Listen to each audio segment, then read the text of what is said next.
नमस्कार. मी ॲस्ट्रो स्मितागिरी. आज आपण वास्तुशास्त्रातल्या घरामध्ये ठेवायच्या झाडांपैकी बांबू ट्री आपल्याला सगळ्यांना माहिती आहे. तो खूप मोठा बांबू नसतो पहा. छोटे छोटे गिफ्टच्या दुकानामध्ये आपण जर गेलो तर आपल्याला निरनिराळ्या बाऊलमध्ये किंवा हंड्यांमध्ये जा बांबूची लेयर्स असलेले, एक लेयर असलेला, 2 लेयर असलेले, 3 लेयर असलेले, 7 लेयर असलेले अशी बांबूची झाडं मिळतात, जी छोटी-छोटी असतात आणि जी पाण्यामध्ये ठेवलेली असतात आणि ती पाण्यामध्येच वाढतात. तर अशा या बांबू ट्रीजचा आपल्या वास्तूमध्ये काय काय उपयोग होतो हे आज आपण पाहणार आहोत. पूर्वीचे लोक पहा, नदी किनारी, समुद्राच्या किनारी किंवा पाणी जिथे असेल तिथे राहायचे. त्याच्यामुळे आजूबाजूला वनस्पती असायच्या, वेगवेगळ्या प्रकारच्या वनस्पती असायच्या. त्याचबरोबर बांबूही असायचे, कारण पूर्वी जेव्हा नदीकाठी राहायचे तेव्हा बांबू जास्त प्रमाणात असायचे आणि ते बांबू मग घर बनवण्यासाठी, स्टँड बनवण्यासाठी प्रत्येक अगणित उपयोग बांबूचे केले जायचे, की ज्याच्यामुळे घरामधल्या सगळ्यात सुखसोयी निर्माण होतील अशासाठी त्या बांबूंचा उपयोग व्हायचा. आणि बांबूच का वापरायचे, तर बांबू हा पॉझिटिव्हिटी आणतो. आता बांबू पहा, अक्षय वृक्ष म्हणतात त्याला. अक्षय वृक्ष म्हणजे बांबूचं झाड, एखादी बांबू ची फांदी आपण रोवली आणि ती जर जमिनीमध्ये वाढली तर त्यापासून मोठं बांबूचं बेट होतं किंवा मोठा बांबूचा तयार होतो, मोठा गरडा असलेला आहे. म्हणजे एका बांबूला अनेक बांबू फुटतात आणि ते जमिनीमध्ये वाढतात. आणि हे बांबू खूप लवचिक असतात, जे वादळामध्ये सुद्धा तुटत नाहीत. वाऱ्याने हलले तर त्याच्यातून सुंदर आवाज येतो, बासरीसारखा आवाज येतो पहा. आणि श्रीकृष्णाची बासरी ही बांबूनेच बनवलेली आहे. बांबूमध्ये आवाज साठवून तो द्विगुणित करून किंवा त्याची एनर्जी वाढवून तो बाहेर सोडण्याची कला ही बांबूमध्ये आहे.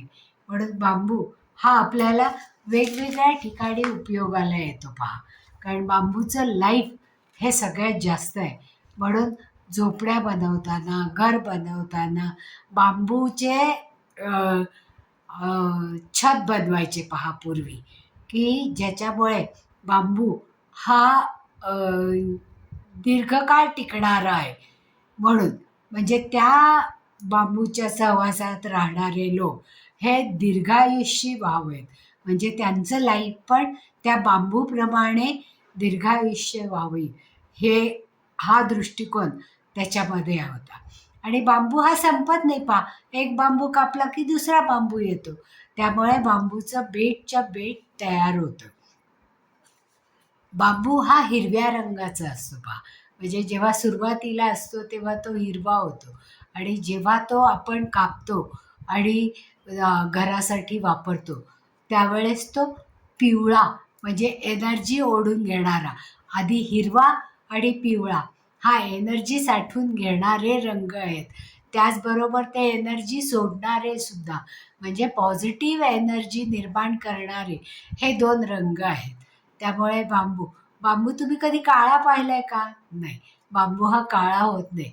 पण तो जर सुकला, त्यांनी जर खूप निगेटिव्हिटी ॲब्सॉर्ब केली तर मात्र तो काळा पडतो. मग जेव्हा असा काळा पडणारा बांबू आहे तो बाकीच्या बांबूंपासून अलग करायचा आणि तो दुसरीकडे झाडाच्या खाली ठेवायचा. जाळून कधीच टाकायचा नाही. तो बाजूलाच ठेवायचा, ज्याचं पुन्हा खत होईल म्हणून. तर असा हा बांबू जो थंडावा देतो, जो आजूबाजूचं वातावरण प्रसन्न ठेवतो, एनर्जी वाढवतो, पॉझिटिव्ह एनर्जी वाढवतो आणि निगेटिव्ह एनर्जी ॲब्सॉर्ब करून घेतो, की ज्याच्यामुळे सगळ्याच बाजूनी मग घरामध्ये जेव्हा आपण बांबूचं झाड आणतो त्यावेळेस त्या घरामध्ये पॉझिटिव्हिटी येते, त्या एरियामध्ये थंडावा निर्माण होतो आणि जे डिफरन्स ऑफ ओपिनियन किंवा भांडणं असतात ती खूप कमी प्रमाणात होतात. हे झाड ज्या वेळेस आपण आणतो तेव्हा ते मग कुठे स्थापन करायचं, तर हे झाड पहा, वास्तुपुरुषाचं ईशान्येला डोकं असतं आणि पूर्वेकडे त्याचा एक हात आहे आणि उत्तरेकडे एक हात आहे. तर हा बांबू ठेवताना नेहमी उत्तरेकडे किंवा पूर्वेकडे किंवा आग्नेयेकडे अशा दिशांमध्ये स्थापित करायचा. सगळ्यात पहिल्यांदा आपल्याला जर कोणी बांबू प्रेझेंट दिला किंवा भेट दिली तर तो भेट देणाऱ्याला आपण थँक्यू म्हणलं पाहिजे, ग्रॅटिट्यूड अटेंड केली पाहिजे, की ज्याच्यामुळे त्यांनी आपल्या घरामध्ये पॉझिटिव्हिटी येण्यासाठी हे झाड आपल्याला दिलं. किंवा आपण जरी बाजारातून हे झाड विकत आणलं तरीसुद्धा घरामध्ये ते ठेवायच्या अगोदर त्या झाडाला थँक्यू म्हणायचं, की ज्याच्यामुळे ते घर म्हणजे तिथे आपण ग्रॅटिट्यूड दाखवतो, की हे झाड घरामध्ये आल्यामुळे आमच्या घरामध्ये खूप सारी पॉझिटिव्ह एनर्जी येणार आहे, थंडावा येणार आहे, सगळ्यांची डोकी शांत होणार आहेत, कॉन्सन्ट्रेशन होणार आहे. म्हणून हे झाड त्याच्यासाठी ग्रॅटिट्यूड आपण दाखवली पाहिजे आणि थँक्यू म्हणून ते झाड पूर्वेकडे, आग्नेयेकडे किंवा उत्तरेकडे पहा, पूर्व आणि उत्तर याच्यामध्ये ईशान्य येते. ईशान्य ही देवतेची दिशा आहे, की देवतेचं डोकं तिथे असतं.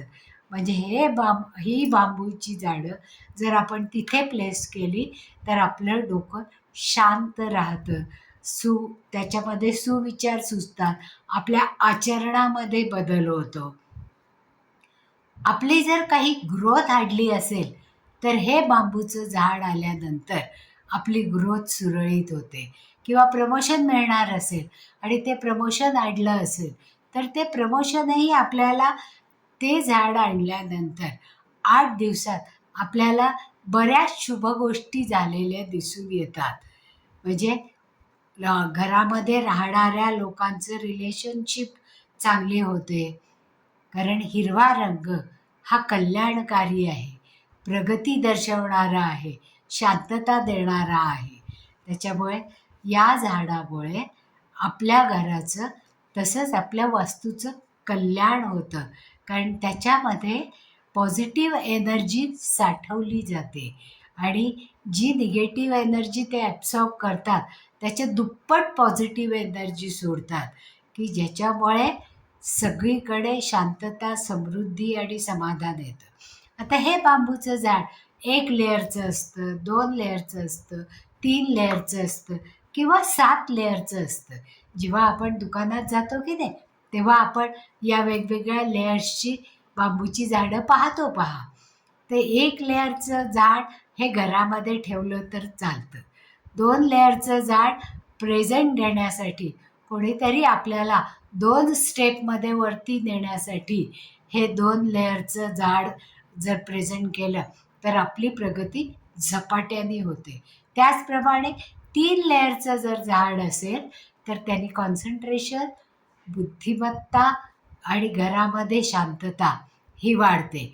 किंवा आपण जिथे काम करतो, वर्क फ्रॉम होमचा जमाना आहे पहा, त्यावेळेस जे आपलं टेबल असेल कामाचं किंवा मुलांच्या अभ्यासाचं टेबल असेल, त्या टेबलवर जर आपण हा 3 लेयरचा बांबूचे झाड ठेवलं तर त्याच्यामुळे मिळणारी एनर्जी आणि कॉन्सन्ट्रेशन हे वाढतं, की ज्याच्यामुळे एकाग्रता वाढून जो अभ्यास केलेला आहे तो दीर्घकाळ लक्षात राहतो आणि केव्हा तरी वाचलेलं परीक्षेमध्ये सहज आठवतं पहा.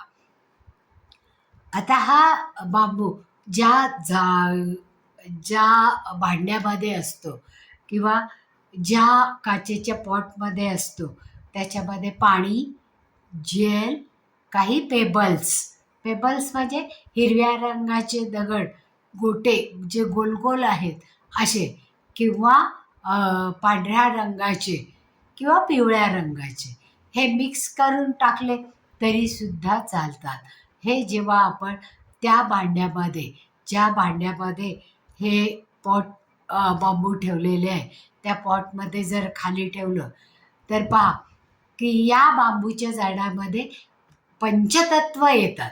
पंचतत्व येतात म्हणजे पृथ्वीतत्व, जलतत्व म्हणजे त्याच्यामध्ये असणारं पाणी, वायुतत्व म्हणजे वाऱ्याने जी त्याची पानं हालतात ते, आणि बांबू हे अग्नितत्वाचं. त्याला एक लाल रिबीन बांधलेली असते पहा, की ती लाल रिबीन सैल किंवा घट्ट करता येते. म्हणजे लाल रंग हा अग्नीला प्रेझेंट करतो, म्हणून अग्नितत्व तिथे उपस्थित होतं. म्हणजे ही सगळीच्या सगळी पंचतत्व तिथे उपस्थित होतात आणि त्यामुळे मिळणारी एनर्जी, निसर्गामध्ये असणारी एनर्जी आणि घरामध्ये असणारी एनर्जी याच्यामध्ये समवाय साधला जातो आणि ती एनर्जी वाढते. ज्यावेळेस आपल्या मुख्य दरवाज्यामध्ये काही अडचणी असतात, काही निगेटिव्हिटी असते किंवा ते चुकीच्या जागी असतं, त्यावेळेस जर आपण मुख्य दरवाज्याच्या समोर असं 3 लेयरचं बांबूचं झाड जर ठेवलं तर त्याच्यामुळे येणारी निगेटिव्हिटी लगेच ॲब्सॉर्ब केली जाते आणि पॉझिटिव्हिटी साठवली जाते.